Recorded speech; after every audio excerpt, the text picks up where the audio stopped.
Excellent. All right. Well, welcome to those of you that are watching us live here and to those of you that may be listening into our podcast. My name is Tinya Gray, and this is Truth Talk with Tinya.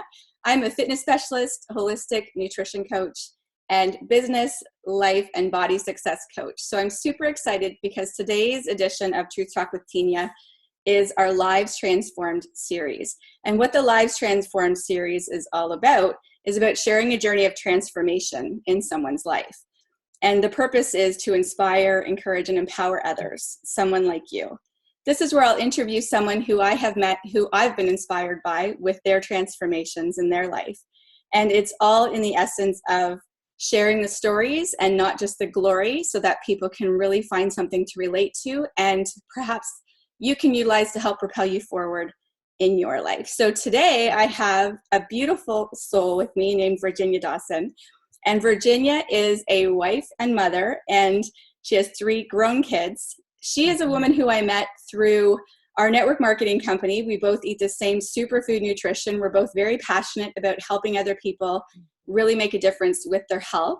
And as well, we also believe in, multiple streams of revenue, because when we have more, we truly can give back and make more of a difference for people. And that's truly important to both of us. Mm-hmm. So I love the fact that Virginia has agreed to have this conversation with me today, because when I first met Virginia, it was primarily to talk about a body transformation, a fitness transformation. And that was really how we got connected.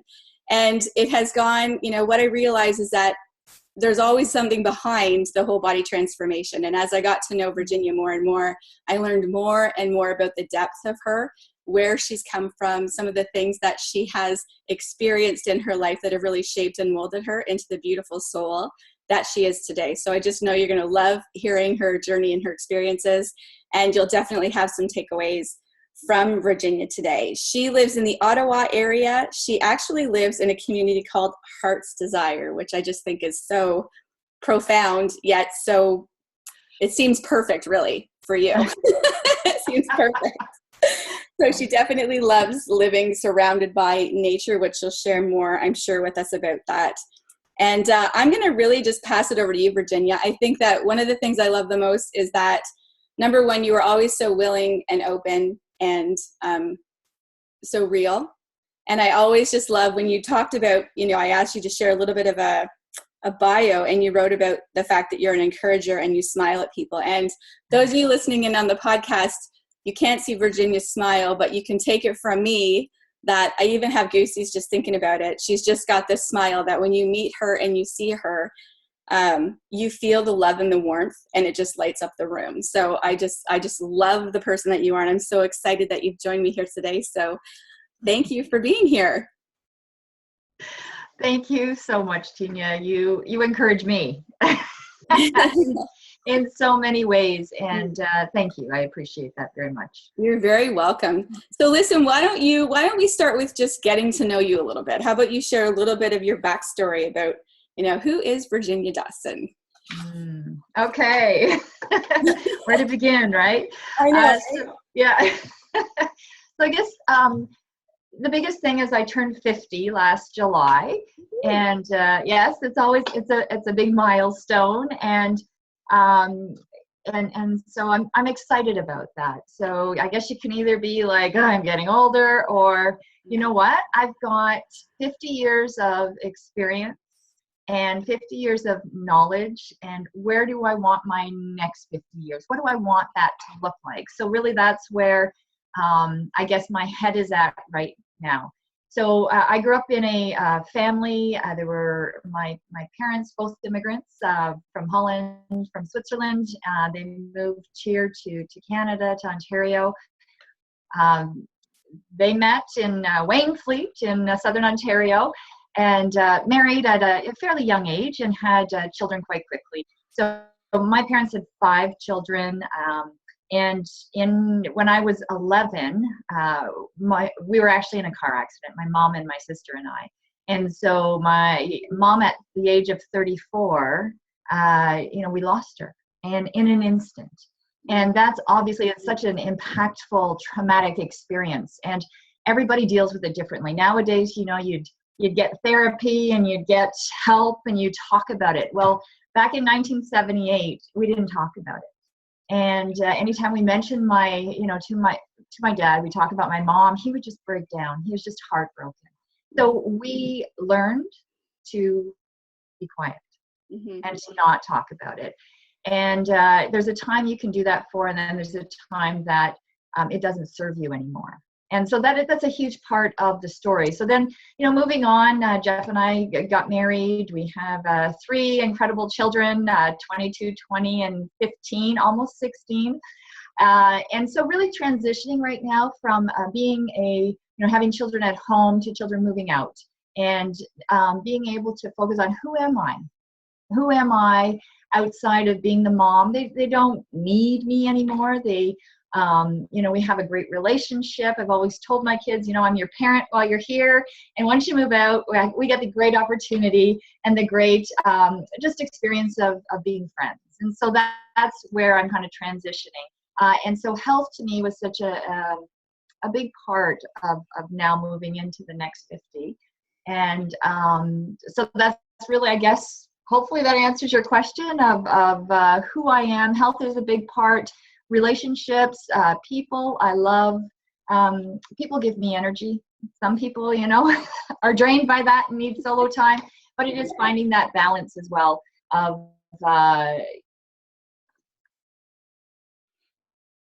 being encouraged people and being encouraged to really live a vibrant life at the end of the day. I love that. And I think that, I think that so many people, including myself, can relate to when you talked about being at a place in your life where it's like the reset button is almost pushed. And it's kind of like, the kids are older now. We may be having internet difficulties, so hopefully this is still recording fine. But I'm going to keep going here. So being at the place where the kids are grown, it's a new phase of life. It's now time for you to take care and look after you. And all right, having some problems. I don't know if you can hear me or not. You're frozen. I just kept talking because sometimes it will still keep recording the voice. Are you hearing me? All right, we're going to keep going here. The video is not going to come out exactly as planned, but hopefully the audio will still continue to record. I'm not really sure about that. Oh, Can you hear me? We're back. We're back. So as I was saying, when you were frozen, because it is my internet, it's my end for sure. I think the recording still records the voice, so I'm going to just keep talking. Okay. So if it happens again, just keep talking, and we'll see what happens. Okay. We're just going to go with it. But I was just saying that I can totally relate to the whole feeling like it's the second half now, and you have always, since I've known you, come across as a woman who is the glass is half full. And it's like, okay, now I'm 50. So it could be seen as, oh my gosh, I'm 50. Like half of it's gone, or, more than half of it or whatever. But you're looking at it as, okay, cool, clean slate. It's kind of like, now what do how do I want to be when I grow up now? Yeah, absolutely. Which I think is really cool and really beautiful. So I'd love to know, where you're at in your life right now. You talked about that a little bit, but I know that you're through some transition in terms of you've got some aspirations. There's some things really on your heart that you really, you're just finding your way, and everything is evolving, and it's not like there's ever a finish line. But what really excites you now? Like, what are you really excited about the most right now? Yeah. So I guess what I'm most excited about is that I believe that we do have an opportunity here, in our lives while we're here on this planet to inspire others, to encourage others. I do not believe that I need to be taking, medications and running from doctor appointment to doctor appointment and just surviving. I want to thrive, and I am thriving. And that is the message I want to give to people, even if, you're on medications and you're running from doctor to doctor appointment to doctor appointment. That's where you're at right now. And how can that change? What does that look like? Because so many times we're told by people, it's in the genes. It's, you're just prone to get this because your family, this is all part of it. And that drives me crazy. because yes, partially it is. And it also is lifestyle. It's what are we putting into our bodies, and not just physically, but also mentally. What are we putting into our heads? What are we believing that is not true? So that's really where my heart's at, is challenging people as to what.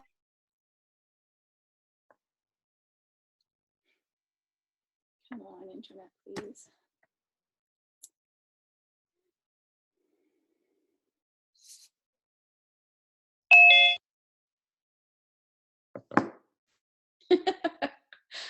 Hello.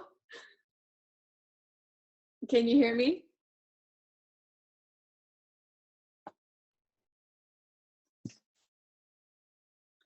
Hello, I can see you. You're frozen. We're going to hang tight here for 1 second.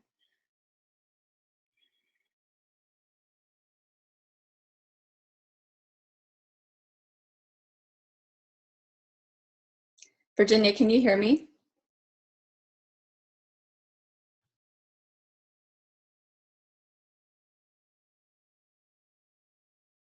What is my why? Because we all have a why. And I worked through this and it was fantastic, because I thought my why was to travel.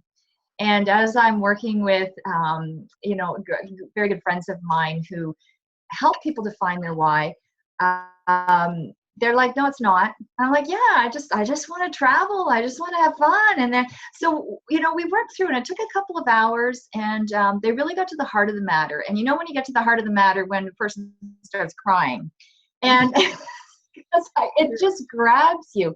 So really, at the end of the day, for my why is to encourage people and provide tools for them to live a vibrant life.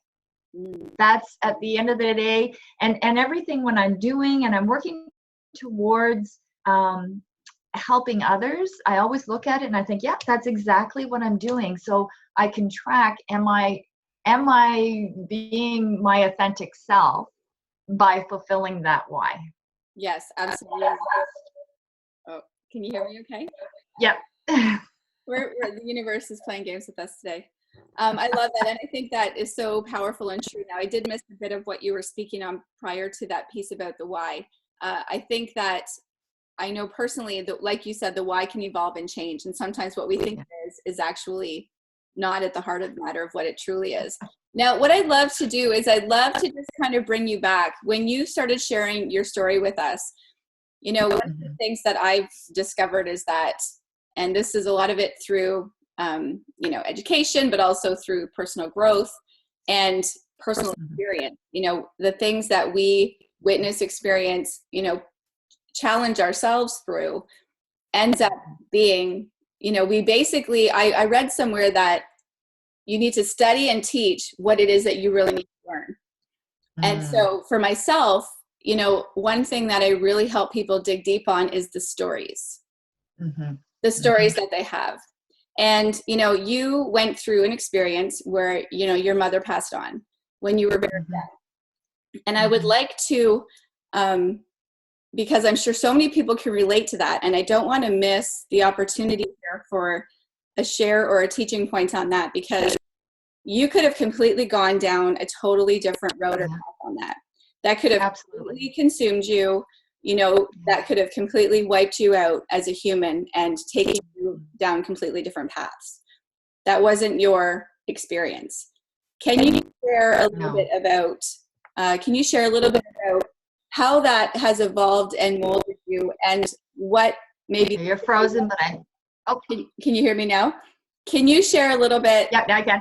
Okay, can you share a little bit about what the story may have been and what your story is now about that, and how do you feel that plays into how you're wanting to help people transition in their life? Yeah, right. No, that's a great question. So as I mentioned earlier, I'm one of 5 who lived in that family. So all very different personalities, all dealt with it very differently. I was second oldest of the 5, so the younger 2 especially, they don't remember my mom, right? Which is sad, and that is just the way it is. So my sister and my brother and I, really, there is barely 3 years in between the three of us. So they had us in a very tight time span. So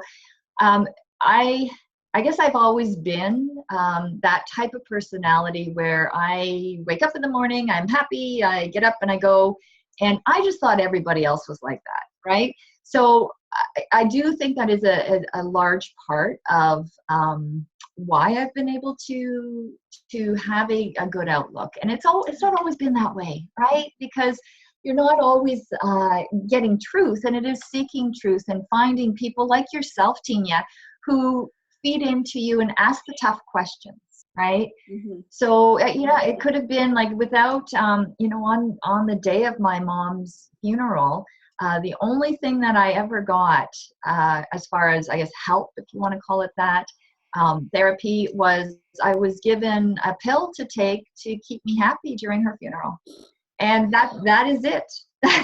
Wow. And so trusting the doctor on that, and whether I needed it or I didn't, I don't know.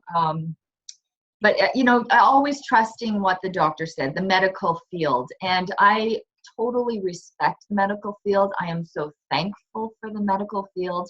And I know I need to, from a nutritional standpoint, find other means, because in my experience and my understanding is that they know medicine, and they don't know nutrition. They don't know about, you ask about a diet, and you are given the Canada Health Food Guide here in Canada, for instance. So that's what you live and that. So I'm trying to stick with your question about, with my mom's death, how could it have been different?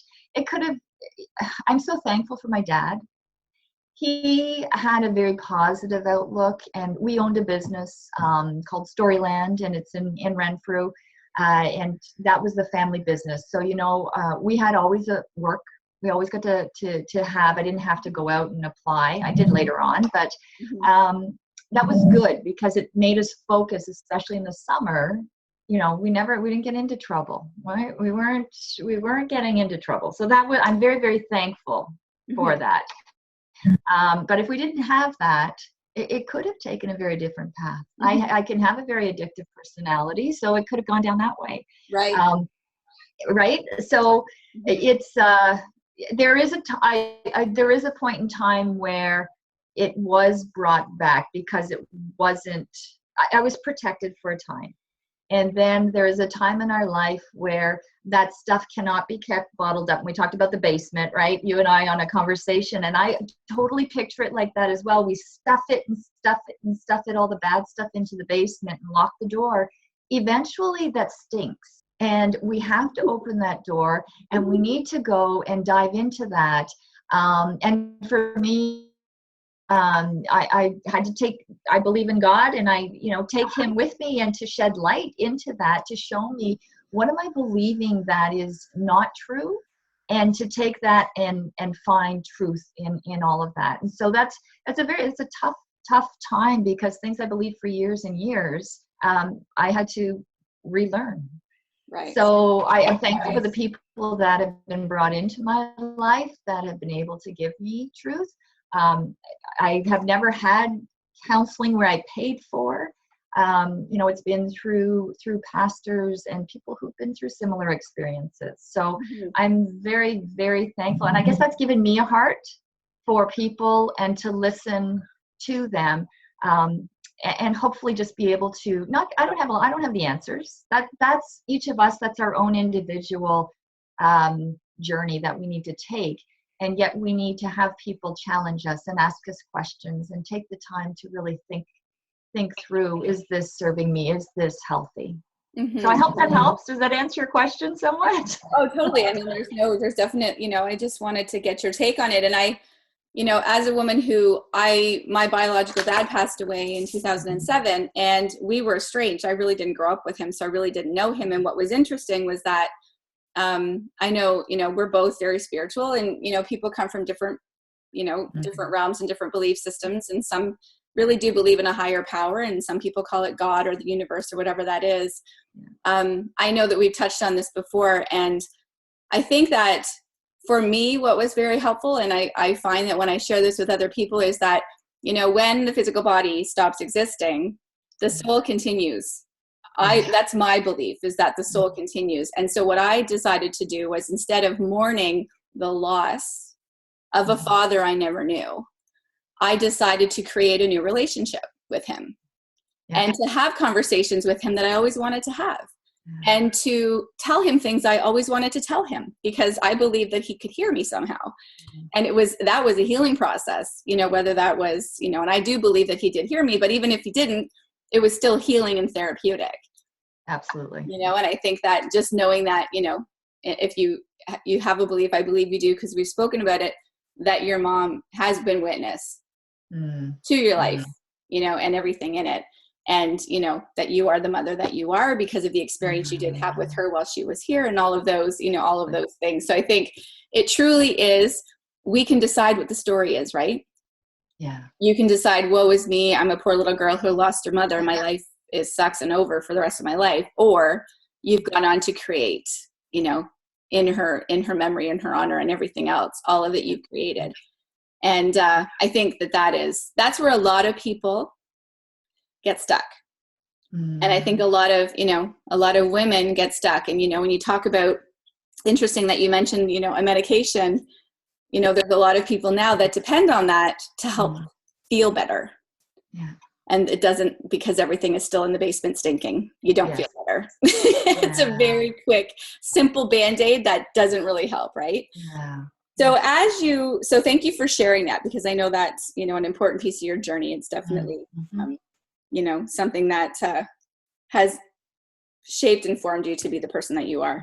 So what message would you share with others, other women, hitting the 50 mark, and it's like, oh my gosh, who am I? What happened to me? What happened to my body? What happened to my life? What do I even love to do? What is my purpose?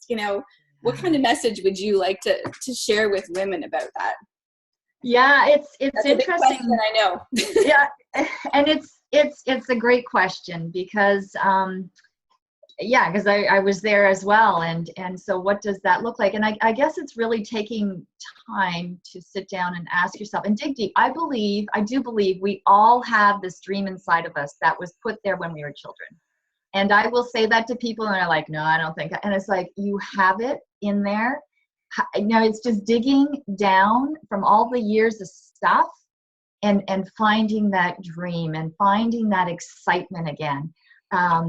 Because I do find, in talking to people, they're just kind of live day by day. There's no excitement. It's just, this is what I do. And I think, oh, we have so much to live for. It's so exciting. So things like putting out little challenges. I've started to do that on, just on social media, where just, cleaning out your closet or getting rid of, one thing. I'm very much about one thing, right? What's one thing you can get rid of today? Because that one thing becomes 2, 3, 4, multiple things. You think you do that one thing a day, that's 365 in a year. And that's huge. It's a mountain. Yes. So very much about what is like, so if you're sitting on the couch and you cannot get up and even to walk to the curb, and you want to, then just stand up and sit back down again. It's just those baby steps, and then finding people who are where you want to be, and then reaching out to those people, because we do have to take that opportunity to reach out to people, because very much, I don't know if this is the rest of the world, but Canadians, we're very polite. We don't want to, step over anybody's toes, and really, we need to call people. We need to just say, hey, how you doing? How can I support you? And really, us who's sitting on the couch needs to reach out to people, find the right person, and not to moan and groan, to say, I need to be challenged.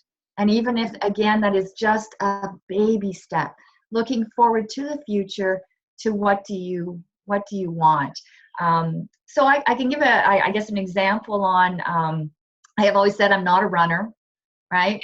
I know you've encouraged me to run. I'm like, oh, cardio, weights, I'm great. And all of that stuff, kickboxing, but running, it's like, ugh. So I challenged myself I'm going to be doing the mud run at the end of August in Toronto with she's my sister, my stepsister. She's 12 years younger than I am. And we're doing that together. So that's something I've started to now take on. And it's like, okay, I now say I am a runner. I am enjoying it. I've found what works for me. And I listen to music when I'm running. And that might not be for you. Maybe it's listening to a podcast. Maybe it's just a quiet. Maybe it's with a friend. And it's finding what works for you. What's going to make you just take those baby steps. So I just think that's huge. We're all very different. What's going to work for one person is not necessarily going to work for the other person. So find what it is, those basics, right, of drinking your water, of getting up and moving, of putting good food into our body, laughing. How great is laughing? and do we do that enough? So something else that I've done is I'm on a call in the morning, on a Zoom call. We started with 2 of us. Now there's 4 of us, 6:45 till 7 a.m. We get on, we pray. We talk about one joy each. We talk about one action item, one thing that we're going to do today, and then we laugh. And that is the Zoom call. And it starts, so for me being a morning person, I'm kind of they call me Tigger, because I'm bouncy and I laugh. And they now leave that morning at 7 o'clock ready for their day. They've gotten some endorphins going. They know what their action item is. They're focused on a joy that morning, not the dread. I gotta get So just again, that whole mental piece, and that's 15 minutes. We've committed to that for 90 days, Monday to Friday, and it makes a difference. Mm-hmm.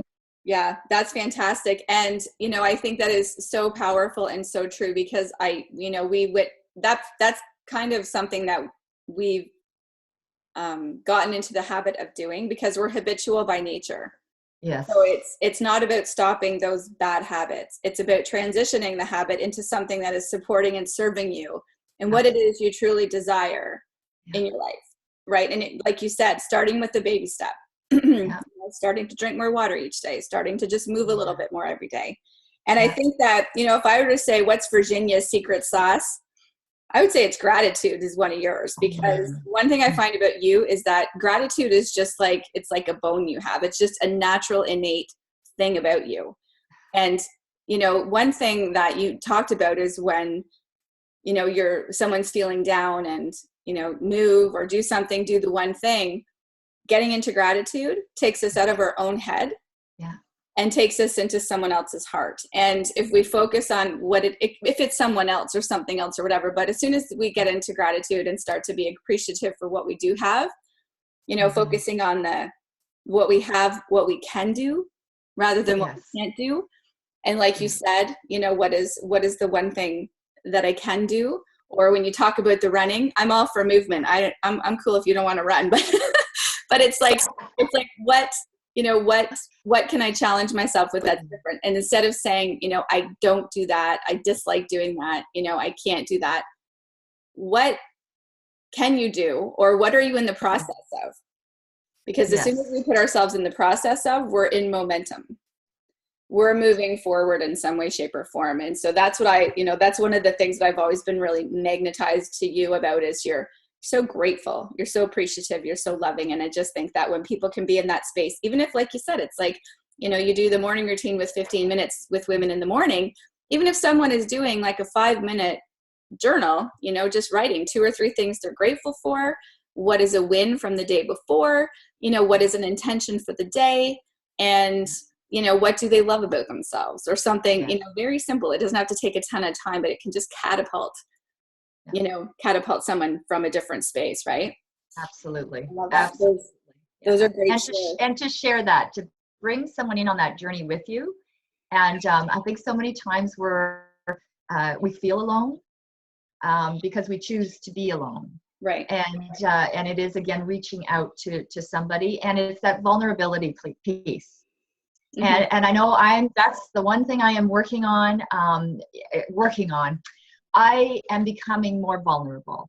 And what does that look like in a healthy sense of being vulnerable, so that I can take past experiences and help others to lift them up and to encourage them as well. So that's been a wonderful journey doing this call, right? And I don't know who's going to see it.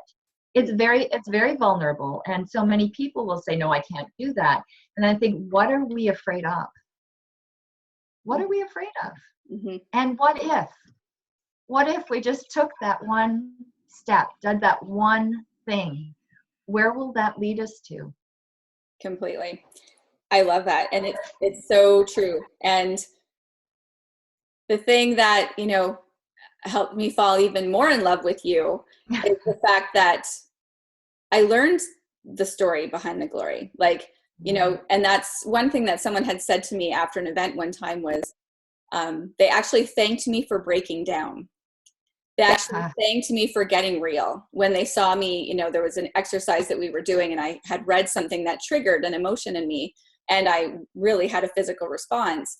But we were doing these gratitude jars. And the last one that I read that day was someone who wrote a note that said, thank you, because I always had you put up here as having it together.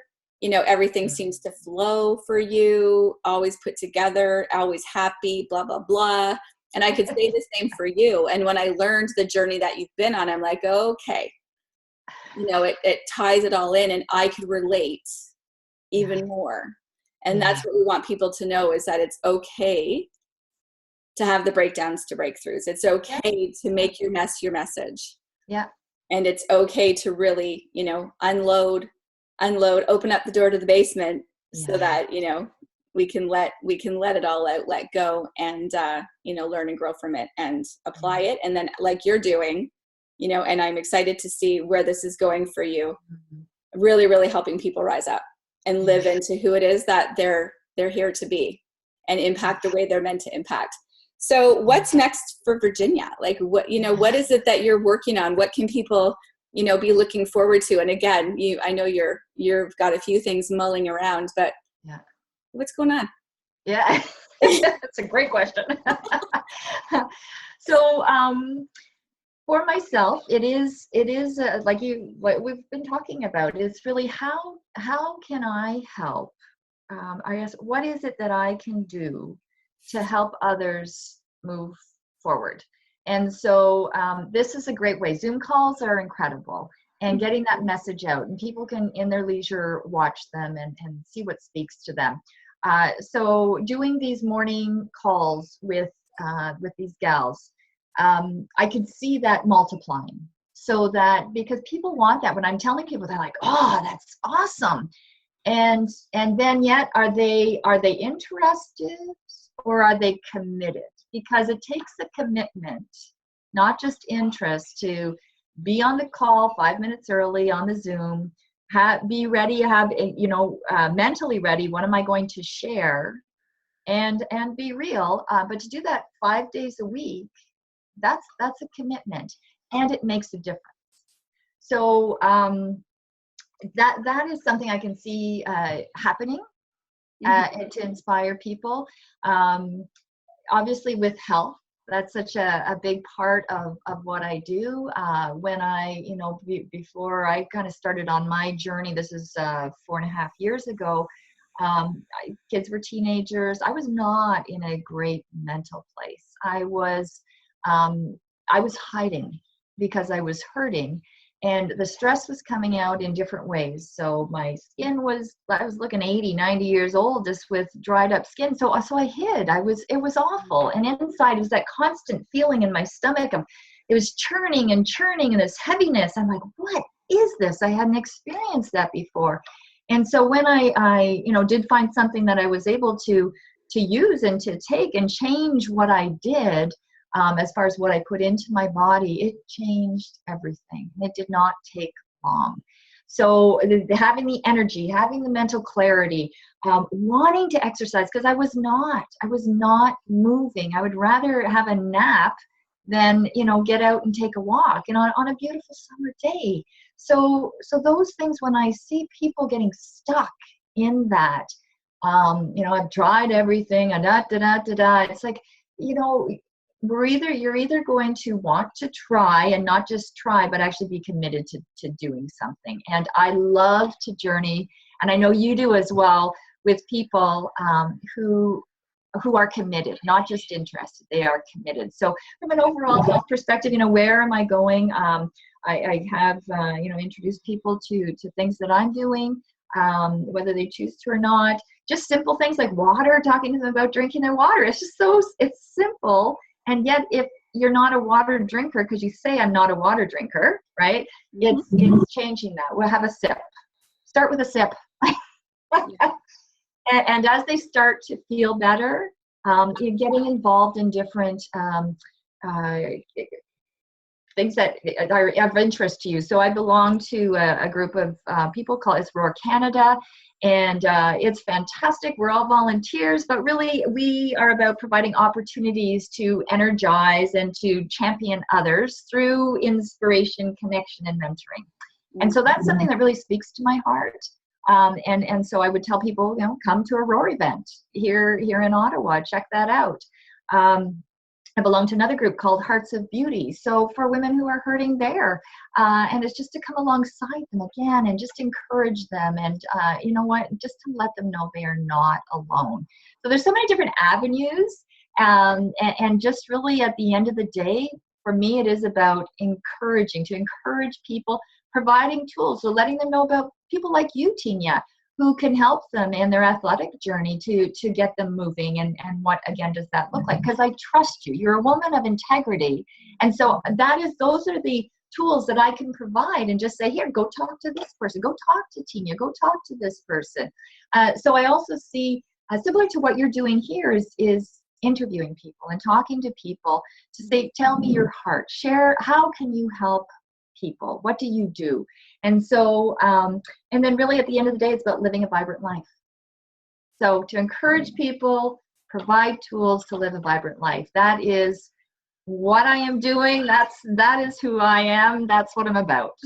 I love that. And I think, we got some feedback. You're definitely, on your way to doing many, many more things, because the expansion that I've seen, even since I've met you, is so fun to witness. It's so fun to witness. I just can't wait to see where this goes. And, it's awesome that you mentioned the Zoom. So for if anyone's listening and isn't really sure of what Zoom is, Zoom is an online video conferencing. So basically, Virginia and I, if you're listening to the podcast, Virginia and I are actually on the computer together, seeing each other face to face, even though we're not in the same physical space. So I can give her a virtual hug, not a real hug. But the beautiful thing about it is that, she is a 5-hour drive away. And, when Virginia talks about doing the Zoom in the morning with, with the girlfriends and having the girl time and doing different things like that, we can get hundreds of people together, or, 10 people, 5 people, and we can basically visit. And it really does, especially for people and women and moms, and we're tied up in life, we're busy doing things, we don't always get that time for ourselves anymore. Everything else kind of comes first, until again we kind of hit that point where everyone's gone and we're like, okay, now what do I do? Who am I? What do I like to do? What is important to me? I don't even know. So that's what beautiful thing about Zoom is that it really bridges that gap. And so I think you're onto something really amazing, because I can see that growing into something so valuable for so many people. And I just have to say that I love that you mentioned about when you started taking care of your own, internal health, because that's really when lights come on for people. Is that sometimes people don't really know where to put the cart before the wheel, whatever, how that saying goes, is that is when you're feeling like, when people are feeling not great in their body, and not great, their minds are not healthy because, they've just been not taking care of themselves. You're not always open to wanting to connect with people. You're not always open to wanting to try new things. You're just kind of getting through the day. And that's where, I'm so grateful that you decided, it's time for me to make myself a priority, because I'm playing really small. And I'm playing small because I'm feeling small. So when you start to really feel, you can start to live life more large, like you're doing. it's such a beautiful thing. So if you were to have any advice for your younger self, Virginia, what advice would you give yourself as your younger self? Yes, so this is a great question, because actually one of the songs I really love is called Dear Younger Me. And it really always hits home. And so I would tell myself to listen more and speak less. And I would also tell myself, because I love people, I'm engaged, I love to engage with people, and sometimes I speak too quickly. So that whole listen and then speak, and also speak last. Let others speak first. Let them say what they have to say, and speak last. So that's what I would tell, and that is where I'm going. I love that. It's so powerful, so powerful. And don't you find that it's in those moments sometimes when you're not speaking that you really hear what it is you're meant to hear? Absolutely. I really do. Oh, I just got goosebumps on that one too. That one chokes me up. That's where, I definitely have had a lot of personal involvement is in the moments of silence. So yeah. And to really, really take it into where people are at. It's not just what they're saying, right? It's behind what they're saying too. So. For sure. Absolutely. Yeah. Oh, that is awesome. So how can people find you if people want to connect with you and learn more about, what you're doing as things are evolving, or even just connect with you? What is the best way for people to get in touch with you? Yeah, probably the easiest way is just on Facebook to message me. So under Virginia Dawson, I also have a site called Simply Passionate About Life. So messaging me on either of those. The Virginia Dawson one is kind of the more prevalent one that I do a lot of posts on. Okay. And we'll be building up the other one. And I have my email if they're not on Facebook. So email is vcdawson, DAWSON, @simpatico.ca. Awesome. And what did you say was the other, Simply Passionate About Life? Yes, that is Facebook as well. Yeah. Okay, great. I love it. Awesome. All right. Well, thank you, my friend. My pleasure. Thank you for your time. I truly appreciate it. And so for those of you that have joined us, thank you for joining us, whether it was in video format and hanging through the technological difficulties with us. We really appreciate it. And if you're listening to the podcast, we are super grateful that you have joined us. We will be doing more and more interviews, and I'm so grateful that Virginia was here for our kickoff interview. I hope that you had more than one takeaway. I'm sure that you did. And if you liked this, you loved it, please make sure to tag the video for a friend and share it. Let them hear in on what Virginia had to share with us today. And we look forward to seeing you and talking to you next time. So thanks for joining us.